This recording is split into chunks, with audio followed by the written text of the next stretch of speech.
Hello once again and welcome to a lesson on reading, understanding and answering questions on fiction. At this stage in your life, you clearly would have been exposed to some form of fiction. Fiction is stories.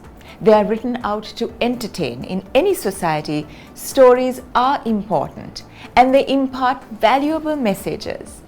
Reading fiction is entertaining, and you get to learn about different cultures and ways of life by reading them. I am sure, even when you were small, you would have read stories with pictures too. The more you read, the more you fuel your imagination and learn to read, write, and speak. Today's lesson will be on reading fiction and answering questions on passages given. When you get any passage, it would help to go through all your questions and see what is expected from you. The key to answering questions on fiction is to read through the passage, understand it, and enjoy the story that unfolds. There are a couple of things you would come across when you read your fiction passages, and I like to call them the elements of fiction. To start off with, the first thing that you might most probably come across when reading fiction is setting. Setting means where and when the story is set. It usually provides the background for the plot of the story to work. The setting of a story may also have an impact on the characters introduced. For example, if you were to read a story about a bird that lives in a cage, the bird will naturally be presented as being sad and frustrated and not being able to fly freely. Similarly, in fiction, characters are important. Every story has a main character that the story is usually centered around. There are other characters too. The story usually discusses the development of the main character's life. Also, in fiction, plot is important. Plot means storyline. It's interesting to know what the major events are in a narrative. We usually read novels and stories because we are engrossed in the plot and the way the characters have been presented. Finally, in fiction, we must always look for themes. Themes are the main ideas or the messages that dominate a piece of writing. It is always good to figure out the message in the story that we read. In the fiction that you read, writers use many techniques to make their stories interesting. The most obvious technique that is used in narratives is description. Most writers use these techniques to describe people and settings. This helps the reader imagine the situation and characters that are mentioned in the text. If you want to know more about description, you can refer to some of our previous lessons on descriptive writing. Another technique that can be used is direct speech.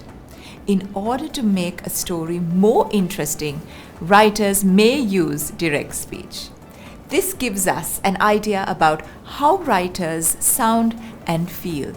In addition, in order to make a fictional text interesting, writers build tension and even sometimes use humor. All this and more can be achieved when writers use figures of speech, metaphors, similes, personification are some of these figures of speech, to name a few. Illustrations are also sometimes used to make texts more interesting and engaging. So now that you have an idea of the elements of fiction and the techniques used to write short stories, let's look at Unit 8 of your Pupils book. The title of the unit is Reading is Fun. It sure is. Let's now look at the reading passage given on pages 90 and 91. The fiction passage given is on Robinson Crusoe. Let's read page 90. Robinson Crusoe has captured the imagination of countless readers with the story of one man's survival on a remote island far from civilization.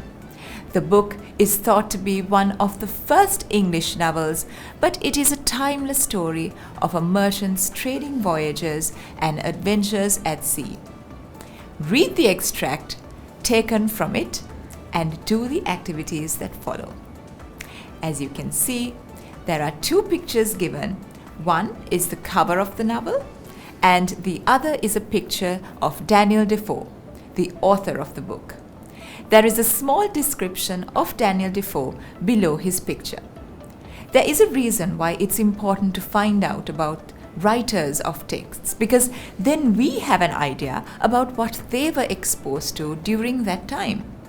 There would have been a lot of sea travel, so the text does talk about being stranded on an island far from his home, friends, and family. Let's now read the description of Daniel Defoe on page 90. Daniel Defoe was born in 1660 in London, England. He became a merchant and participated in several businesses. He was also a prolific political pamphleteer. That means that he created and distributed writings in the form of pamphlets and unbound booklets on political matters. Late in life, he turned his pen to fiction and wrote Robinson Crusoe, one of the most widely read and influential novels of all time. Defoe died in 1731. Let's now read the excerpt from the novel on page 91 together. My thoughts were now wholly employed about securing myself against either savages, if any should appear, or wild beasts, if any were in the island.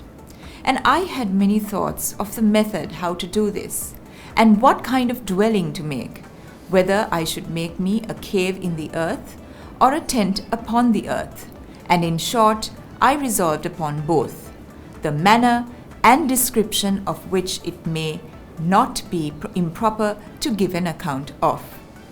I soon found the place I was in was not fit for my settlement, because it was upon a low, moorish ground near the sea, and I believed it would not be wholesome, and more particularly because there was no fresh water near it. So I resolved to find a more healthy and more convenient spot of ground. I consulted several things in my situation which I found would be proper for me. First, health and fresh water, I just now mentioned. Secondly, shelter from the heat of the sun. Thirdly, security from ravenous creatures, whether man or beast. Fourthly, a view of the sea, that if God sent any ship in sight, I might not lose any advantage for my deliverance, of which I was not willing to banish all my expectation yet. In search of a place proper for this, I found a little plain on the side of a rising hill, whose front towards this little plain was steep as a house side, so that nothing could come down upon me from the top. On the one side of the rock there was a hollow place, worn a little way in, like the entrance or door of a cave, but there was not really any cave or way into the rock at all.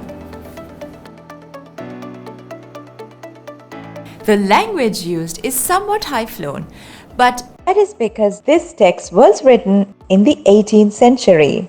The text is a first-person narration, which means that the writer uses I to present his personal thoughts. Feelings and emotions are easily presented when one uses the first-person narration. Let's look at Activity 1 on page 92.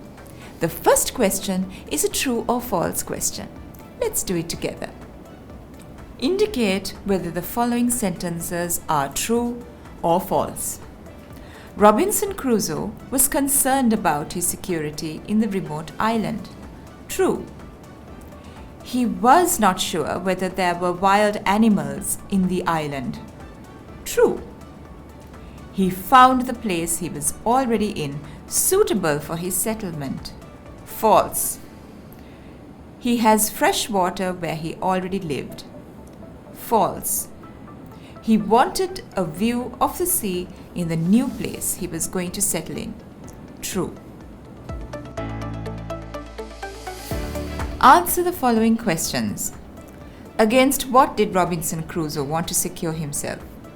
Robinson Crusoe wanted to secure himself from ravenous animals, whether man or beast. What kind of place did he plan to make for him to live? He resolved to make a cave in the earth and a tent upon the earth. Why was the place he was in not good for him to live? It was not suitable because it was upon a low moorish ground near the sea. he believed it would not be wholesome. Name 2 things he considered before selecting a good place to live. He needed fresh water and a healthier, convenient spot of ground. Briefly describe the place he found as a proper place for him to live. He found a plain on the side of a rising hill. This was a proper place because the front of this plain was as steep as a house side, so that nothing could come upon him from top. There was a hollow place like the entrance to a cave. What do the following underlined words in the passage refer to? This, securing himself either against savages or wild beasts. It, the first place he found for settlement. Note how the information is organized in the extract taken from Robinson Crusoe and reorder the following sentences. This is what Crusoe did when he was shipwrecked on the island. He wanted to secure himself from savages and wild animals.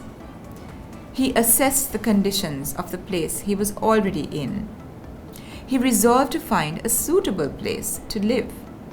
He decided on the conditions he needed in the new place. He decided on the right kind of dwelling. He searched for a proper place and found one. Crusoe thought of 4 things before selecting a place to settle. Write them down in the correct order. First, he made sure he would find fresh water easily. Secondly, he wanted shelter from the heat of the sun. Thirdly, he needed security from ravenous creatures. And finally, a view to the sea so that he can see ships passing. Imagine your family is going to move to a new house. Write a paragraph describing things your family would pay attention to before selecting a new house. Begin like this. First, we would like to find a house closer to the city. This is because our schools and my parents' workplaces are situated in the city. The house should ideally have 2 rooms, one for my parents and one for myself and my sister. The house should also have a small garden so that my sister and I can play in it. The house should also be built on solid ground and be walking distance from shops and markets.